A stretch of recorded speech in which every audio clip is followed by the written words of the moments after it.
about 20, 30 workers with the Department of Emergency Management. And I, on the storms that continues to move through the state and ice and precipitation and snow and make things treacherous. That will be focus number one. Focus number two, what is going to happen once the front moves through, and that's when the real supply and demand issues could take place. Here's something that we want to show you that will be discussed very thoroughly today. And there are a lot of questions about it. A lot of we could show the capacity and demand forecast, which is on the screen right behind me here. I don't know if you can really see that, but it talks about there's a Thursday column and a Friday column, and then the critical hours, 8 p.m. to 9, and then 8 a.m. to 1. That's the big one. That's when they expect peak demand tomorrow morning at 8 a.m. You can see the expected peak demand is 74,000 megawatts. That would be a new winter record for the state of Texas. That's higher than demand last year, if you can believe that. But look at that column with the line right below it, the 85,000. That represents the available generation capacity forecast. That's what they're telling us, is that there's going to be, and they anticipate having 10,000 megawatts over demand.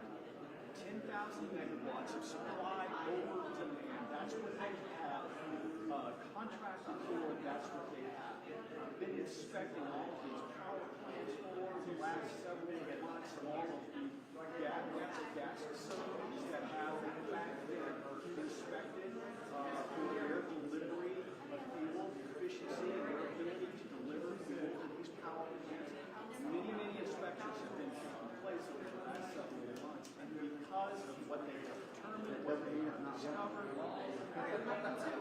all that information has them being very confident, as we've been telling you the last several days, extremely confident that they have more than enough supply of fuel and power. That will be a big topic of discussion. That number right there, that 10,000 megawatt gap is what has given the governor a ton of confidence, that has given all of the state regulators confidence. I spoke with Brad Jones yesterday for a long time. He is the CEO and the CEO of ERCOT. He was smiling almost the entire interview. He just had this air of confidence about it that he feels that the period was going to be fine. Again, the problem right now, as long as we're talking to reporters in the field, is that power can still go out. I mean, there's ice accumulating on power lines, and that drags down the power lines, and that's when this power goes out. And sometimes that can last for days. We're hoping now, the crews have been all assembled to go out and make these repairs as soon as possible. There's still outages in terms of the grid. We expect the government in a matter of minutes tell us the grid is looking good. Guys?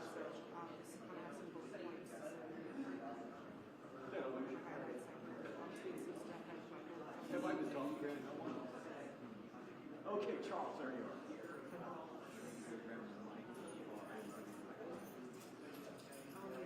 I got that call.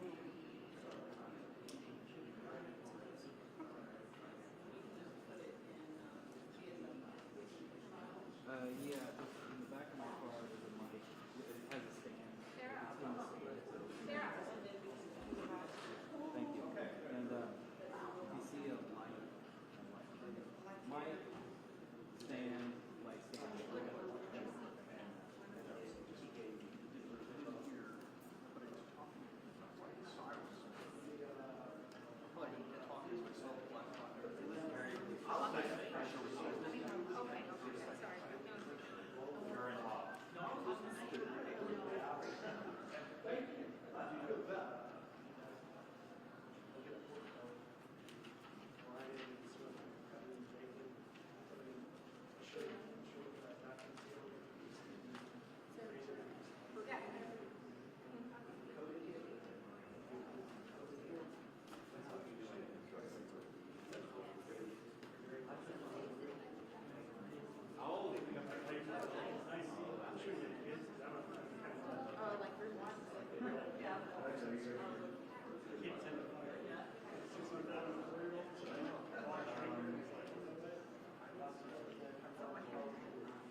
Testing, testing, 1, 2. Can the media hear me in their cameras? Testing, testing.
Thank you, everybody, for being here. We have a lot of ground to cover today because there's a lot of important information that we want to share with the public.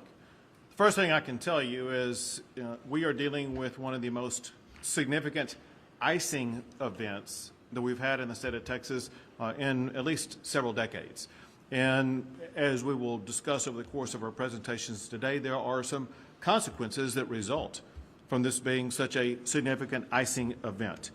The main thing that we want to do today is to continue our efforts to keep the public informed about exactly what is going on about the power grid, about what the state is doing to respond to the winter storm, and what Texans can do to enhance their own safety over the course of the next few days.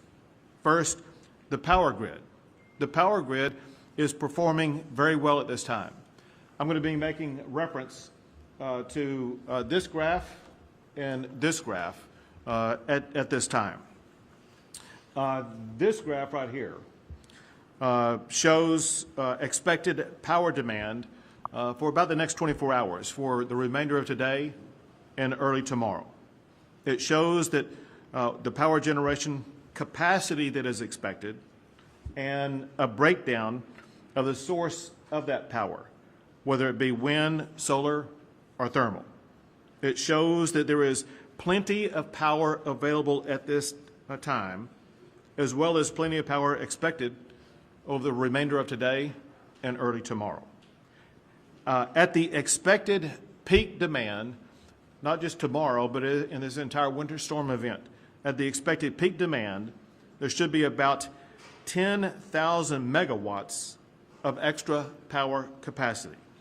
To put that in context, that is about enough extra power to supply about 2 million homes. The second graph, this one over here, that shows the current demand for power in Texas at this time. That would be the bottom line, which is kind of the teal or green colored line. It also shows the current available capacity of power from the grid at this time, and that's the top line. It shows that there is about a 20,000 megawatts of extra power over current demand.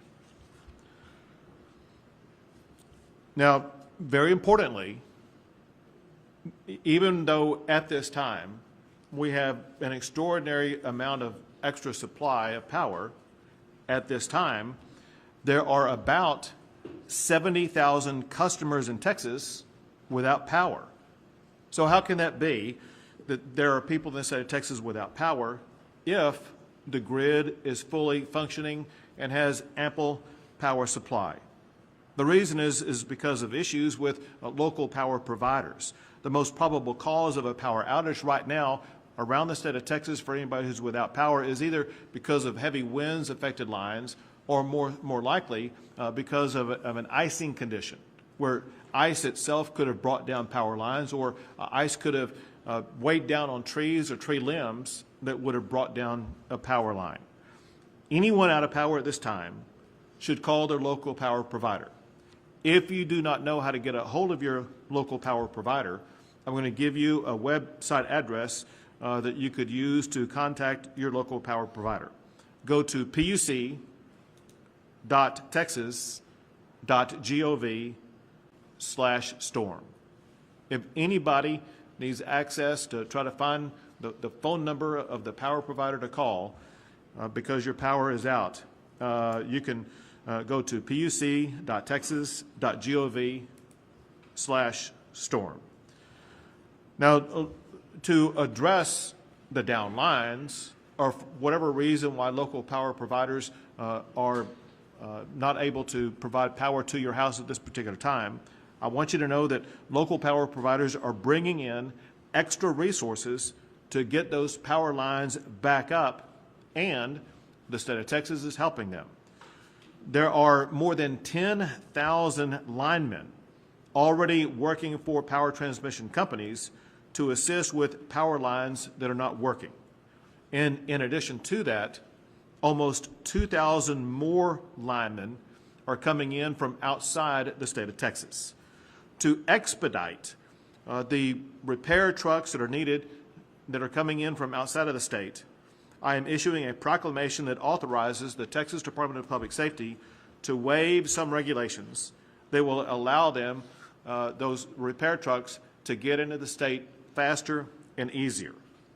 Also, to help local jurisdictions, local governments, rapidly respond with the tools and resources they need, I am at this moment issuing a proclamation for all counties most heavily affected by the ice storm at this particular time. They are listed in this proclamation that I'm about to sign, and they include 17 counties across the state of Texas.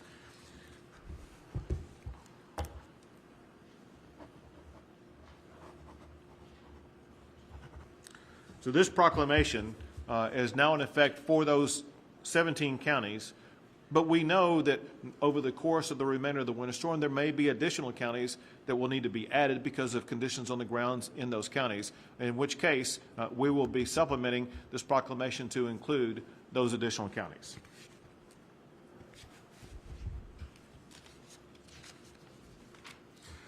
Now, in addition to the forecast that ERCOT and the PUC are relying upon, there are other reasons to provide confidence in the ongoing resiliency of the power grid. One is that, as compared to last year, Texas has about 15% more power generation capacity. There is also more reserve power available than last year.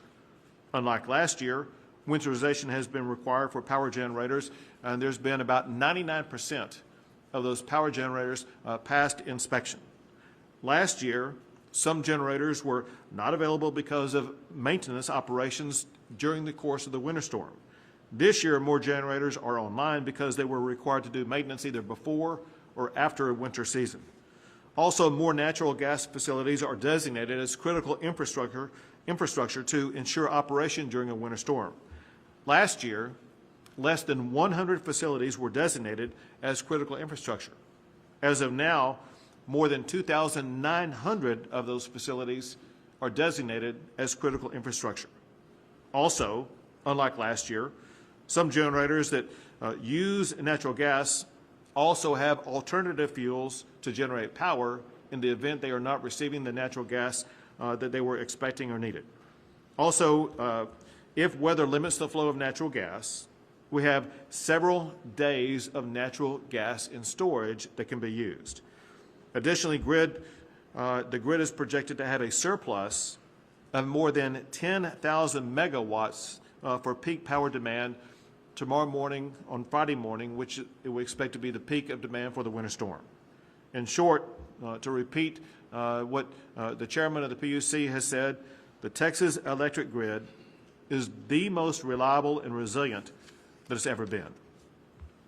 Now, there are more than 24 state agencies that are working 24/7 to help respond to the winter storm. And all of the agencies that are seated at the table will be making presentations about what they are doing. I'm going to cover those, some of those that are not at the table right now. One is the Texas Military Department, which includes the Texas National Guard. They currently have deployed at least 127 personnel and 52 vehicles and will add more as needed. They have 5 winter weather mission-ready packages staged in Abilene, Wichita Falls, Lubbock, Brownwood. That one's going to be moving, I think, to Wiley, as well as in Round Rock. Winter weather packages are comprised of 18 personnel, Humvees, wreckers, and ambulances. TMD also has assigned a military district coordinator to Garland to coordinate Texas military resources in the North Texas region. The Texas Military Department has a battalion of mission command staged in Lubbock, and they have additional resources that can be deployed as needed. As one example, they have been involved in assisting motorists on Interstate 20, mile marker 220, which is near the Abilene area. The Texas A&M Forest Service is currently supporting TxDOT, as well as the Texas Division of Emergency Management, with winter weather response with personnel and equipment assigned to San Angelo, Abilene, Amarillo, Brownwood, and Sherman. Texas Parks and Wildlife, they are prepared to support with 4x4 vehicles as well as personnel statewide. 2 things about what they're involved in doing in more detail. They have assisted the Texas Department of Public Safety and the Texas Department of Transportation with motorists in the Wichita Falls area. Additionally, they will be announcing later on today that some state parks will be closed for a short period of time as we work our way through the winter storm. But that will be an announcement coming from the Texas Parks and Wildlife later on today. The Texas Animal Health Commission is now activated at the State Operations Center right here and is coordinating with animal response partners at both state and local levels. Currently, they are working on potential hay and feed or other livestock-related support following the storm. All partners have indicated right now no unmet needs, but are working to prepare for anticipated issues. The Texas Animal Health Commission staff remain on standby for response for any animal issues that may arise. The Texas Department of State Health Services is coordinating with hospital preparedness providers on resource needs such as potential power outages, water issues, medical staff surge, or overnight lodging. They have put 3 emergency medical task force severe weather packages into the field, as well as 2 additional ambulances on standby to cover affected regions. Already, they have delivered more than 100 oxygen tanks in the Austin area in the event that they are going to be needed, and stand ready to make deliveries of oxygen tanks to any affected region where there is demand. With that, I am going to turn it over to Peter Lake, the Chair of the Public Utilities Commission. Thank you, Governor. As expected, we have received reports of local outages from across the state due to icing on power lines and ice weighing down tree branches and trees. We are working closely with transmission companies across the state to ensure they deploy the resources needed to restore power as soon as possible. We have worked with them also to ensure that crews were pre-positioned before the cold weather set in to address these outages as quickly as possible. If you are experiencing a power outage, please report it to your local provider, and please check puc.texas.gov/storm for information about outages in your area and for information about contacting your local provider. I'd like to thank our partners at TxDOT for working closely with these transmission companies to ensure that the necessary roads are cleared so that crews can get to the necessary equipment to restore power as quickly as possible. It's important to understand that these are localized outages that are not related to system-wide reliability issues, as you can see on the screen behind us. The grid remains strong, reliable, and it is performing well in this winter weather event. In addition, we will continue implementing the robust reforms passed in these last few months. Unlike last year, we will be operating the grid in a much more conservative approach with a bigger margin of safety of reserves and an abundance of caution. Most importantly, our generators and power lines are now weatherized to not only meet but exceed federal standards. We have worked closely with our partners at the Railroad Commission to ensure that critical infrastructure on our natural gas supply chain is identified and protected in the event of any emergency situation to ensure that they continue to receive power so natural gas continues to flow to our generators. In addition, the market reforms implemented in ERCOT are ensuring that our generators have additional fuel on site and accessible, as the governor mentioned earlier. Unlike in the past, they are able to economically procure this fuel, keep it on site, and be sure they have redundancy in weather events like this. These generators have pre-positioned crews, much like our transmission companies have, so that if there are operational problems at a generator, those can be addressed quickly. We will continue to work with our partners at our fellow state agencies to ensure localized outages are addressed quickly. The grid is strong, is reliable, and is performing well in this winter weather event. Thank you. Thank you. Next is Brad Jones, the CEO of ERCOT. Thank you, Governor. As we've indicated in the past, we continue to operate the electric grid in an extremely conservative manner. We are bringing on more resources, having those resources available early, making sure that they're stabilized to continue to provide reliable service to the grid. That goes for our forecast as well. As you see behind us, our forecast has increased since yesterday by about 3,000 megawatts.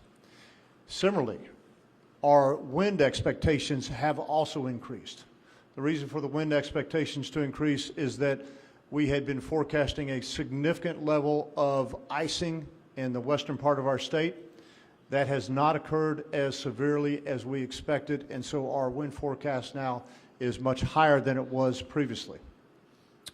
In addition, we've been working on communications throughout the entire industry, talking to each of our industry partners, working with the state, but also working with every part of our industry, generators, transmission distribution providers, to make sure that we are communicating sufficiently and accurately across all of those different forums. We recently contacted the TCEQ yesterday morning to ask for enforcement discretion. I know that the TCEQ will talk about that as well, but that has already been granted. In addition, we have not seen any of our generation come offline for cold weather situation, which is indication that our weatherization program is working as we had hoped. Finally, I would like to again reiterate that we have been operating in an extremely conservative manner. We have a high degree of confidence in our grid. We feel very comfortable in our current situation. Thank you. Thank you. Next is Commissioner Craddock with the Texas Railroad Commission. Thank you, Governor. The Railroad Commission has been conducting daily operational calls since Monday with the three major natural gas providers, or your gas utilities, that serve approximately 97% of the residential customers in the state. They don't anticipate any service interruptions to the residential customers, so your gas should stay on, you should have heat, you should be able to cook, and they have additional support crews available if any issues arise. If you have an issue, please call your local provider if you have any outages. Since last fall, the Railroad Commission has conducted over 4,000 weatherization site visits, including 100% of our intrastate underground storage has been inspected. Prior to this event, the natural gas pipelines packed their pipelines and underground storage at near capacity. Operators have transitioned to 24-hour operations and suspended all scheduled maintenance.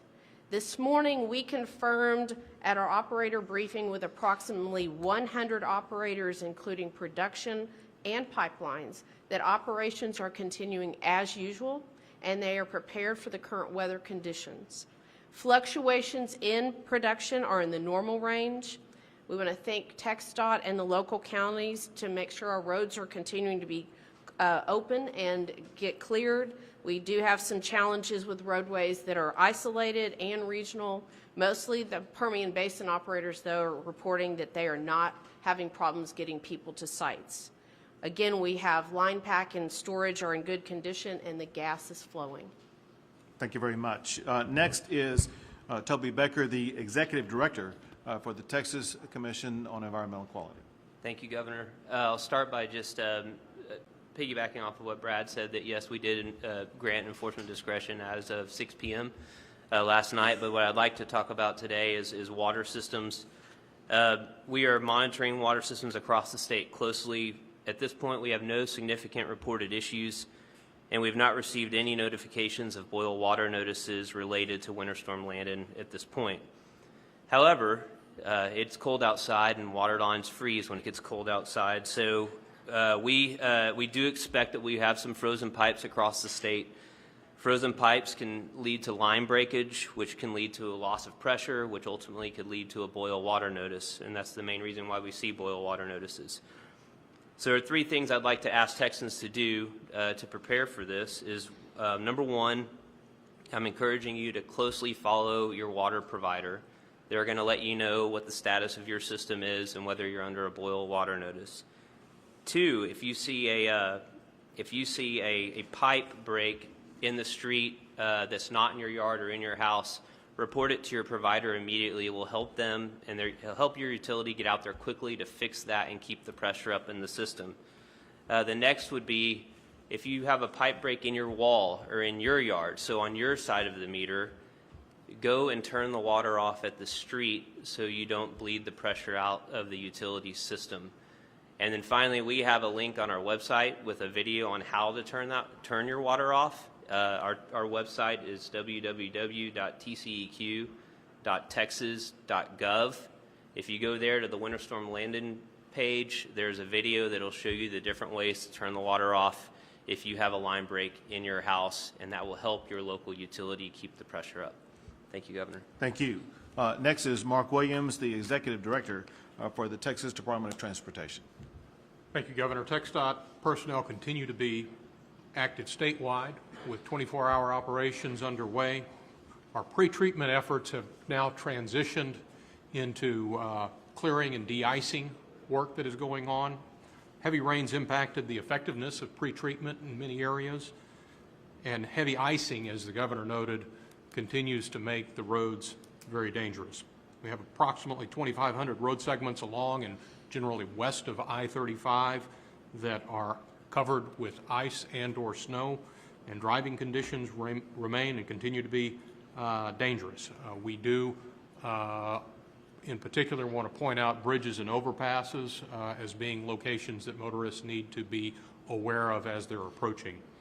Governor Abbott also noted the assistance that TxDOT has had from a number of the state agencies that are represented here. This has been a team effort, and we do very much appreciate the help and the support that we get and that motorists receive from those agencies along with our personnel.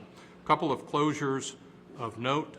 The Metroplex in particular continues to see a heavy amount of snow and freezing precipitation that's ongoing, I think, in those areas. And in some of our other urban areas, our ramps and overpasses in some locations are closed. We've also closed the managed lane system in the Dallas-Fort Worth area in order to help conserve resources and allow our teams to concentrate on the main lanes in those areas. A few other trouble spots of note to just be aware of.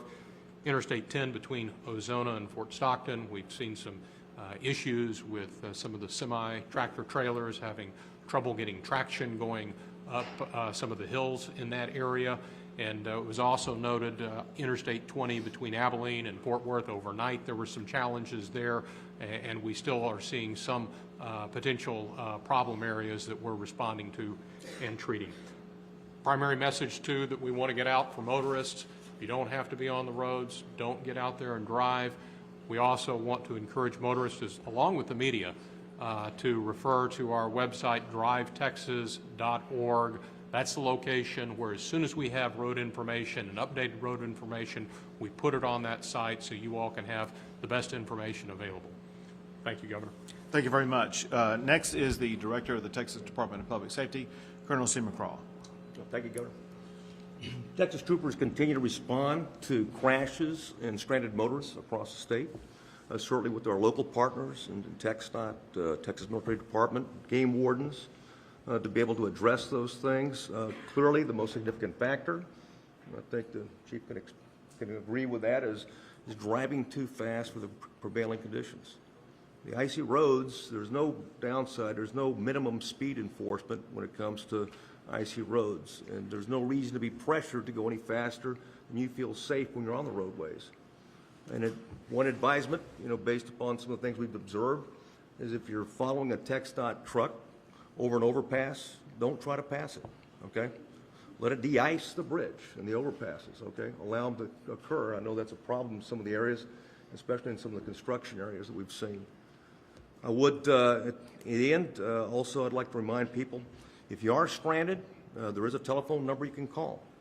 And many people have taken advantage of it over the last 24 hours, Governor. It's 1-800-525-5555, and it's on the back of your driver's license. So please use that. If there's an injury accident, 911.